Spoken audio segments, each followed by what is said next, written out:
Shabbat Shalom. I hope you're doing well and that you had a wonderful Purim. And now we're ready for Shabbat. Parashat Ki Tisa. The great Kotzker Rebbe taught that the order of the Torah portions is deeply connected and intertwined with the cycle of Jewish festivals, of our celebrations. Go back to Parshat Bo. Remember we talked about the Exodus from Egypt? That's Passover. And then the next week was Bishalach, and that was leaving through the splitting of the sea. That's the seventh day of Passover. That's what we celebrate. And then we went on to Yitro, where we talked about the receiving of the Torah. That was Shavuot. And last week's was Truma and Tetzaveh, which were the dedication of the Mishkan, of the tabernacle. And that reflects Chanukah, which is the dedication of those buildings, of those holy spaces. And this week is Ki Tisa, and the Kotzker said, this week is Purim. It represents the holiday of Purim. And perhaps one way in which we find a connection between the holiday and the parasha has to do in that moment when Moses comes down from the mountain and encounters the people.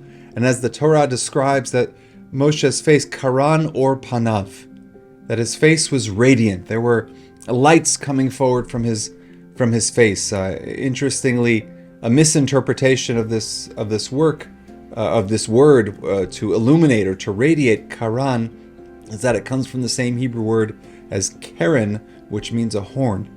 And from this comes depictions of Moshe, of Moses with horns. But the Torah is talking about light that is coming forward from his face. He's radiant, and the people can't handle that level of holiness, and so he has to cover his face to hide that illumination when he speaks to the people. And the idea of covering his face is an idea that's deeply connected to Purim, because Purim is about our costumes. It's about the masks that we wear. And we often assume that a mask is a negative thing. It's a misrepresentation of who we are. But I recently read a story in a book called Flipping Out, which is written by a group of rabbis and sociologists about the phenomenon of younger people becoming more religious. And the book presented the following story, which I thought was a beautiful story. The idea of a mother who is describing her son, whose name happened to be Moshe. And she said the following. She said, "My son Moshe was always a tough kid. I simply don't remember a day growing up when we didn't have a fight. We argued about everything. What he was going to wear, whether he was going out with his friends, what was being served for dinner. And if there was nothing to argue about, he would pick on his kid sister. And he went to Israel to study with one goal in mind, to take a year off and play a lot of tennis," she said. And in fact, he chose a yeshiva based on its proximity to tennis courts. And in December, around Hanukkah time, I went to visit Israel, and I called him and suggested that we go out, and all of my friends who visit Israel take out a whole group of kids to eat. That's part of the custom. And I figured that I had to do my share of supporting the local Israeli eateries. And when I called to confirm the time and place, Moshe told me he wasn't bringing any of his friends, but rather he said he wanted to come alone, that he wanted to talk. And I have to tell you, his mother said, I was frightened, because we hadn't had a civil conversation ever. What would the two of us do just by ourselves? And when we met at the restaurant, it wasn't just that he was wearing a proper white shirt. His whole demeanor was different. And after 15 minutes, I said, "What's with you, Moshe? What happened?" And he just said, "Mom, I'm in a different place." And he changed his plans, and he learns in a serious yeshiva, and he has his head screwed on straight. And she said, she's quoted in the book as saying, "I don't care that he wears a hat now. He's a mensch." And to me, this is an amazing story, because what happens is, this mother goes to Israel to visit her child, and she doesn't recognize her child. It's not the person she knows. It's as if he's wearing a mask, if you will, to connect to the theme of Purim and the theme of our parasha. But the thing is that she likes this mask. It fits him, and he seems more at peace with it. Sometimes we try to drill down and say, who's the authentic person? Is that really you? But sometimes it's okay to wear a mask, because a mask is an opportunity to choose how one presents oneself to the world.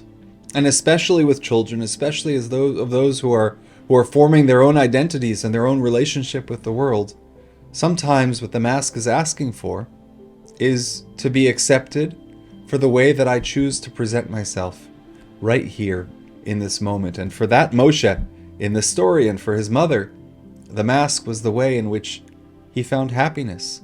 And she found a son that she wasn't in conflict with, but ultimately was quite respectful of, and also earned his respect in that way as well.